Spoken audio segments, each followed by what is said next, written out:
السلام علیکم ورحمۃ اللہ وبرکاتہ۔ اکثر والدین ہم سے یہ شکایت کرتے ہیں، ہم سے یہ مشورہ کرتے ہیں، ہم سے یہ کمپلین کرتے ہیں اور یہ سوال کرتے ہیں کہ جی بچے جو ہیں نماز میں دلچسپی نہیں لیتے، بچے قرآن کو شوق سے نہیں پڑھتے، بچے نفلی عبادات میں دلچسپی نہیں لیتے، اور اسی طرح سے ان کو ایسے محسوس ہوتا ہے جیسے بچوں کو نیکی کے کاموں سے کوئی الرجی سی ہو گئی ہے، اور فضول کام، بے مقصد قسم کی مصروفیات اور جو مشاغل ہے، تاکہ جو گناہ کے کام ہیں ان میں بڑے شوق اور رغبت سے ان میں شامل ہوتے ہیں۔ تو میں ایسے والدین سے اکثر یہ سوال کرتا ہوں کہ آپ کو ان کی سوچیں، ان کے خیالات اور ان کے رجحانات کو پاکیزہ بنانے کا اور نفیس بنانے کا یہ جو آپ کا ٹارگٹ ہے، جو ہدف ہے، جو آپ کی سوچ اور فکر ہے، یہ بہت اچھی بات ہے، لیکن کیا آپ نے کبھی اس پر بھی غور کیا ہے کہ کیا ہمارے بچے جسمانی طور پر بھی پاکیزہ اور نفیس اور طہارت پسند ہیں کہ نہیں ہیں؟ کیسے ہو سکتا ہے کہ جو ایک بچہ جسمانی طور پر پاکیزہ نہیں ہے، جسمانی طور پر پاک رہنے کی اور طہارت پسندی اس کی عادات میں شامل نہیں ہے، ایسا بچہ یا ایسی بچی جو طہارت اور پاکیزگی سے غافل اور غفلت کا مظاہرہ کرتی ہے، ایسی بیٹی یا ایسا بیٹا جو ہے وہ اس کی سوچیں، اس کے خیالات اور اس کے وہ جذباتی طور پہ کیسے نفیس اور پاکیزگی پسند ہو سکتی ہے؟ دیکھیے، الفاظ سخت ہیں لیکن ان پر غور کرنا بہت ضروری ہے۔ بچہ جب دنیا میں آتا ہے تو سب سے پہلے جو 2-3 کام کرتا ہے، ان میں مثال کے طور پہ وہ روتا ہے، ہم اس کے کھانے پینے کا انتظام کرتے ہیں، اس کو فیڈ کرتے ہیں، اور اسی طرح سے ایک کام بچہ جو دنیا میں آتے ہی کرتا ہے، وہ پیشاب وغیرہ کرتا ہے اور ماں اس کو صاف کرتی ہے۔ پھر جو انسان دنیا میں جب تک زندہ ہے وہ کھاتا پیتا رہتا ہے، تو بول و براز کی جو حاجت ہے وہ تو ظاہر ہے اس کے ساتھ جڑی ہوئی ہے۔ اور پھر آپ یہ دیکھیے، جب ہم دنیا سے جاتے ہیں، کوئی انسان ایمان اور اسلام کی حالت میں دنیا سے رخصت ہوتا ہے تو ابھی اس کو غسل دے کر اس کو پاک کر کے اللہ کے حضور پیش کیا جاتا ہے۔ ہم میں سے کتنے والدین ایسے ہیں، میں یہ سوال کرتا ہوں، جنہوں نے بطور خاص باقاعدہ طور پر اپنے بچوں کی ٹوائلٹ ٹریننگ کی ہے، جنہوں نے بچوں کو پاکیزہ رہنا، یعنی صرف صاف رہنا نہیں، پاکیزہ رہنا، جسمانی طور پر ان کو طہارت اور پاکیزگی ان کو سکھائی ہے۔ دیکھیے، جب بچے جسمانی طور پر پاک نہیں ہیں، جسمانی طور پر صاف نہیں ہیں، تو ان کے جذباتی اور ان کے خیالات میں ان میں پاکیزگی پیدا کرنے کا یہ جو خواب ہے، بہرحال یہ شرمندہ تعبیر نہیں ہو سکتا۔ ہم میں سے کتنے والدین ہیں جنہوں نے باقاعدہ اپنے بچوں کو یہ بات ازبر کروا دی ہے، ذہن نشین کروا دی ہے کہ بیٹا یا بیٹی زندگی میں صرف صاف نہیں رہنا، صفائی پسندی کی عادت ہی کافی نہیں، بلکہ پاکیزہ رہنا ہے، طہارت کا علم حاصل کرنا ہے، طہارت کو ہمیشہ مد نظر رکھنا ہے۔ ہم مسلمان ہیں، طہارت آپ نے اپنی زندگی کا ایک حصہ بنانا ہے، اور اپنے قلب و شعور کا اور اپنے ذہن میں یہ بات بٹھانی ہے کہ اگر ہم پاکیزہ نہیں ہیں جسمانی طور پر تو ہم ایک بہت بڑی محرومی اور ہم کمی کا شکار ہیں۔ دیکھیے، کیا ہم نے اپنے بچوں کو واش روم میں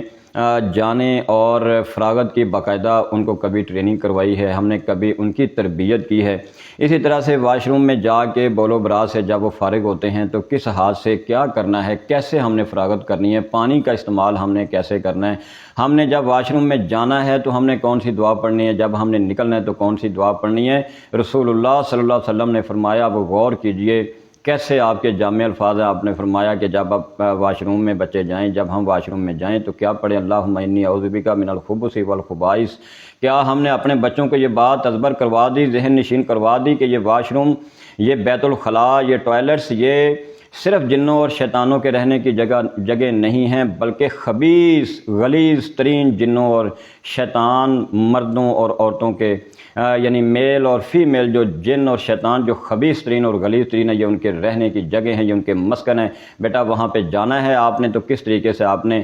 فراغت کرنی ہے، کیسے آپ نے فراغت حاصل کرنی ہے، اور آپ نے یہ دعائیں پڑھنی ہیں، اور آپ نے ہر وقت یہ کوشش کرنی ہے کہ شیطان آپ کے ساتھ واش روم میں جو کچھ کرتا ہے وہ آپ کے ساتھ غلیظ حرکتیں کرنے کی کوشش کرے گا، آپ نے اسے کیسے بچنا ہے، آپ نے پاک ہو کر واش روم سے باہر نکلنا ہے۔ اور کیا ہم نے کبھی اپنے بیٹے یا بیٹی کو یہ چیک کیا کہ واقعی صرف وہ پاک رہتا نہیں بلکہ طہارت پسند ہے، اس کو ہر وقت یہ فکر ہے کہ میرا جسم جو ہے وہ ناپاک نہ ہو، اور غلاظت کو بھی میں صاف کروں اور میں پاک بھی رہوں۔ یہ دیکھیے، کوئی شرم کی بات تو نہیں، یہ کوئی پردے کی بات نہیں ہے کہ جی ہم ایسی باتیں بچوں سے کریں، ہمیں تو اس میں شرم محسوس ہوتی ہے۔ دیکھیے، والدین یہ کہتے ہیں جی بچے اب بڑے ہو گئے ہیں، پہلے 1-2 سال تو ماں نے بڑی اس کے بارے میں جو ہے وہ فکر مندی کا مظاہرہ کیا، اور گھر والوں نے بھی، دوسرے افراد نے، لیکن اب یہ بچے بڑے ہو گئے ہیں، اب یہ ان کی اپنی ذمہ داری ہے، اب یہ ہماری ذمہ داری ہے۔ ہم کہتے ہیں ٹھیک ہے، بالکل ٹھیک ہے،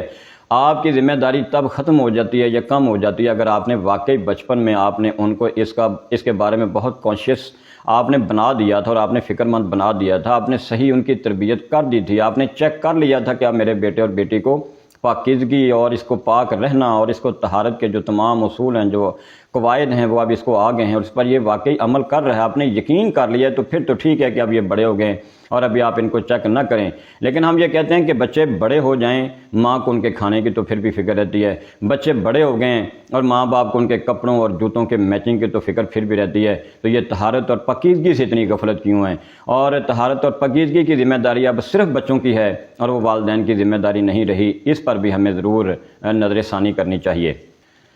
تو پھر والدین کا سوال، یعنی ایسے والدین جو اس معاملے میں غفلت کا مظاہرہ کرتے ہیں، جنہوں نے نہ بچپن میں بچوں کی صحیح طریقے سے ٹوائلٹ ٹریننگ کی، نہ ان کو پاکیزہ رہنا سکھایا، نہ واش روم میں جانے کی دعا ان کو یاد کروائی، نہ خود ان کے سامنے اس بات کی پابندی کی، نہ ان کو طہارت کے بارے میں کانشیس ان کو بنایا، فکر مند ان کو بنایا کہ بچے پاک رہیں، تو پھر آپ کا یہ سوال کہ بچے نیکی سے دور رہتے ہیں، بچوں میں نماز کا شوق نہیں ہے، بچے نفلی عبادات کا ان میں کوئی کنسپٹ باقی نہیں ہے، بچے فضول مشاغل اور بے مقصد قسم کی مصروفیات میں بڑی خوشی محسوس کرتے ہیں اور ان کا نماز سے، ان کا قرآن سے تعلق جو ہے وہ بالکل ختم ہو گیا، تو ہم یہ کہتے ہیں کہ بھئی ہم بطور والدین اس کے سب سے بڑے ذمہ دار ہیں۔ ایک جسمانی طور پر ناپاک رہنے والا بچہ یا پاکی اور ناپاکی سے کے بارے میں غفلت کا مظاہرہ اور لاپرواہی کا مظاہرہ اور بے پرواہی کا مظاہرہ کرنے والا بچہ یا بچی جو ہے وہ کبھی بھی ذہنی طور پر بھی اور اس کے خیالات اور جذباتی طور پر وہ بچہ کبھی بھی اتنی پاکیزہ سوچوں کا وہ حامل نہیں ہو سکتا۔ اور ماہرین نفسیات کیا کہتے ہیں کہ بچے جب بڑے ہونے لگتے ہیں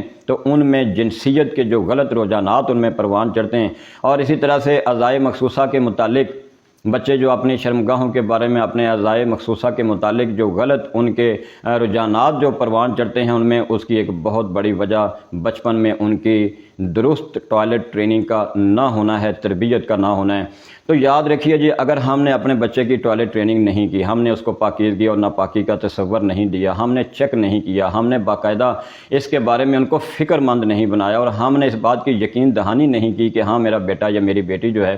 یہ پاکیزگی کا خیال رکھنے والا بن گیا اور یہ پاک رہنے کے بارے میں فکر مند رہتا ہے، اگر ہم نے یہ کام نہیں کیا تو آپ یاد رکھیے، یقین کر لیجئے کہ ہم نے اپنے بچوں کو نیکی کے کاموں سے بھی خود دور کر دیا ہے، ہم ان کو نماز سے دور کرنے کے بھی خود ذمہ دار ہیں، ہم نے ان کو جنت کا وارث بننے سے بھی محروم کر دیا ہے، اور ہم نے قیامت کے دن رسول اللہ صلی اللہ علیہ وسلم کی شفاعت کے حق سے بھی ہم ان کو محروم کر رہے ہیں، اگر ہم نے ان کو پاکی اور پاکیزگی کا جو تصور ہے، جو ایک پختہ سوچ اگر ہم نے بچپن میں ان کو راسخ نہیں کروائی تو یہ ساری اس کی تباہیاں جو ہیں یہ سامنے آنے والی ہیں۔ اللہ تعالی ہمیں اور ہمارے بچوں کو ہمیشہ طہارت پسند، پاکیزگی پسند اور نفاست پسند بننے کی توفیق عطا فرمائے۔ السلام علیکم ورحمۃ اللہ وبرکاتہ۔